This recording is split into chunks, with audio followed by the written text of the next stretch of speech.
Every city has its secrets, not the kind you find in glossy guidebooks or on top 10 lists curated for the algorithm. I'm talking about the real stuff, the whispers that travel on the steam rising from a back alley ramen joint, the truths known only to taxi drivers and late-night line cooks. Tokyo screams for your attention. Osaka grabs you by the collar and feeds you until you burst. But Nagoya is different. It's a city that keeps its cards close to its chest.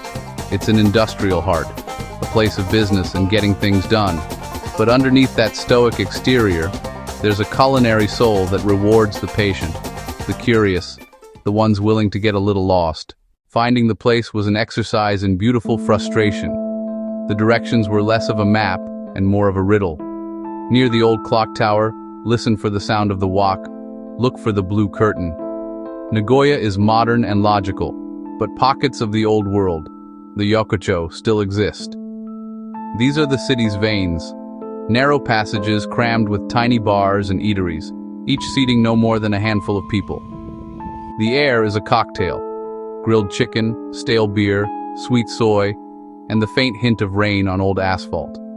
I walked past salarymen and fogged windows, little dioramas of nightlife. Then I heard it. A rhythmic, percussive clang, metal on metal, faster than a heartbeat. It cut through the alley's din.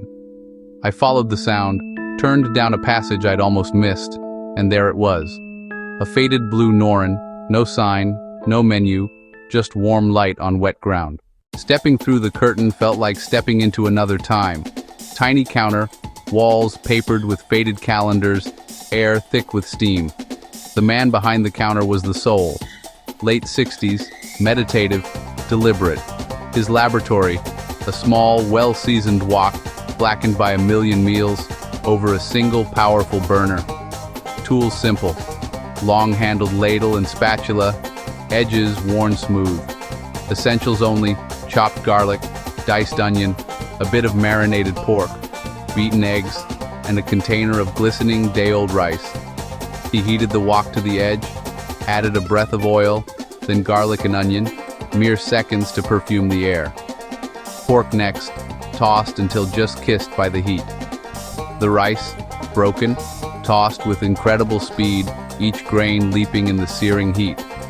He wasn't just mixing, he was aerating and toasting, the elusive wok hay. A well in the rice, beaten egg in, scrambled just so, folded back. A splash of soy, one high toss, and it was done, on a plain white plate. The plate before me was humble. No microgreens, no drizzle, no fancy ceramic. Not dark and drenched in soy, rather a mosaic of pale gold. Grains distinct, lightly glossy, flecks of sunny egg, caramelized pork, translucent onion. The aroma was clean and direct, of toasted rice, of garlic, with a savory undertone of pork and soy. My first bite was a revelation. The whisper became a clear voice. Soft inside with a slight chew, grains rolled free on the tongue. Profoundly savory but balanced, the gentle sweetness of onion, the rich counterpoint of pork, and beneath it, the wok's smoke. With each bite, fluffy egg, fragrant garlic without bite, each component distinct yet greater together. It tasted of skill, patience, and deep respect for simple ingredients. A masterclass in balance on a plain white plate. After finishing and ordering another, I had to be sure, I sat and contemplated. The secret wasn't a single thing, but a philosophy.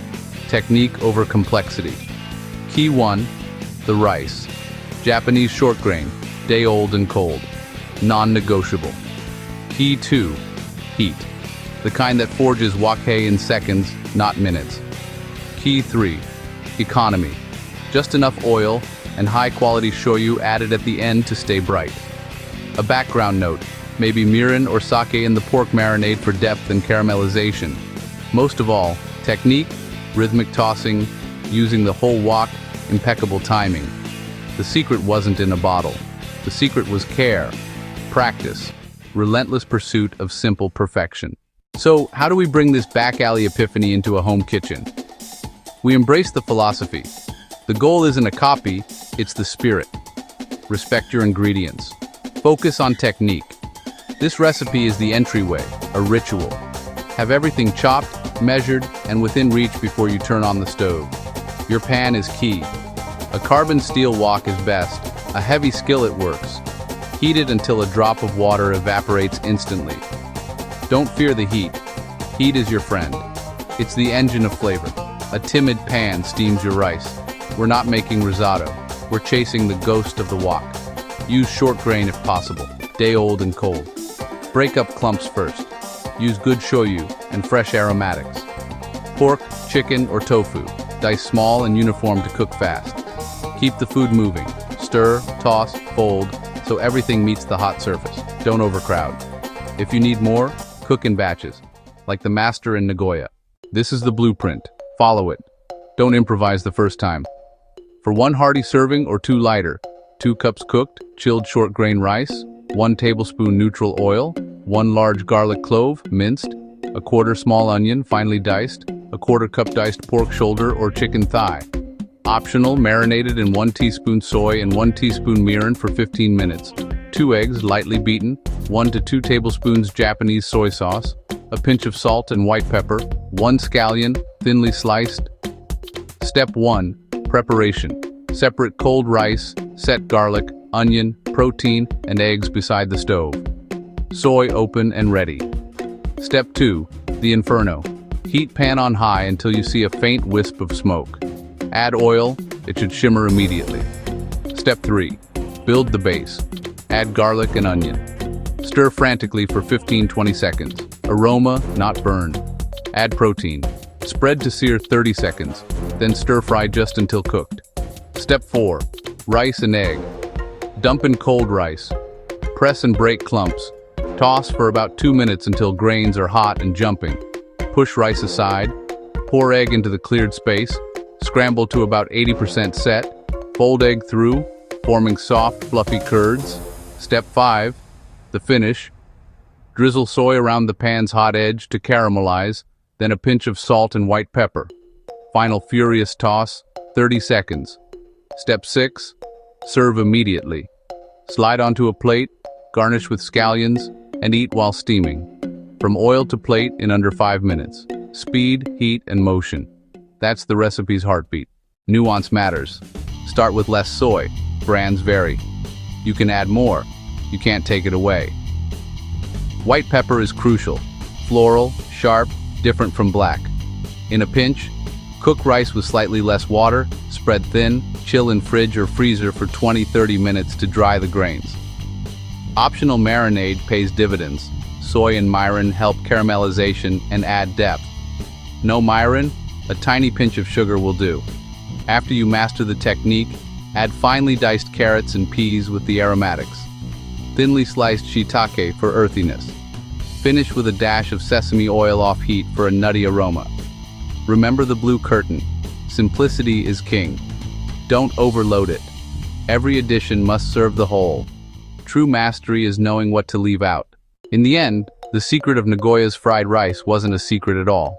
It was a commitment, made night after night in a tiny alley. Simple things, done with care, can become transcendent.